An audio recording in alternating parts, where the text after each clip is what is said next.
I would say we're good buddies. We text or talk every day, maybe not like Friday night or whatever, but we do hang out sometimes. He's a really nice guy, and yeah, so I had started the Big Lead website, and we would do media criticism, and on the way he tells it, on his first day taking over for Tony Kornheiser on ESPN Radio, you want to make a splash, I guess, and he decides, hey, this website, wouldn't it be cool if we could blow this website up? Just like everybody went to the site at the same time and it knocked it off. And of course, we were doing the website on a budget. I think it was being hosted on a server in like Romania. That's not a joke. And of course, all these people, it just goes down, and we're down for like 3 days. And it was just the internet, well, not the internet, the sports website community kind of rallied around us. And like NPR did a story on it. I think if you Google, like, it's up there, but my name wasn't attached to any of this because I was still anonymous and I didn't want to like give interviews or whatever.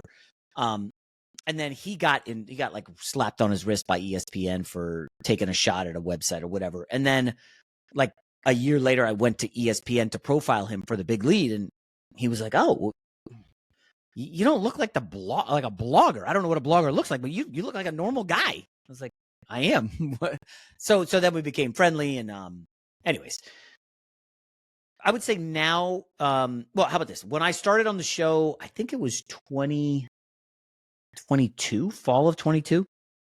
We had this morning call, and they would bat around ideas and talk about stories and blah, blah, blah.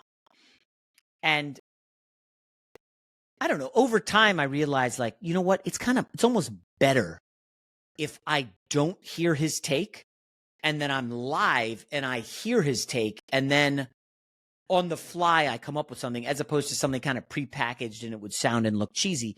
And I think the audience, I mean, our numbers are tremendous, the best they've ever been on the show.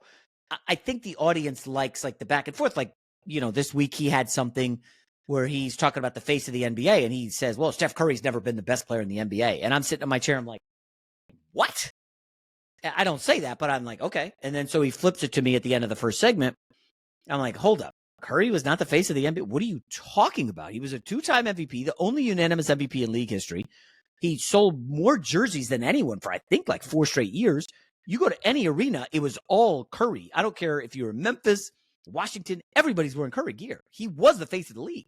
And it was like a good back and forth that feels authentic, as opposed to me hearing it like 2 hours earlier and then coming up with all this stuff.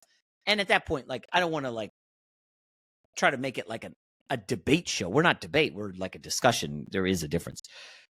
And so, I don't know. The flow seems good. It's only been 2 years. And I've worked with a lot of people. But he's listen, you guys can have your opinion on his takes. It's fine. But as a human being, he's just a nice guy.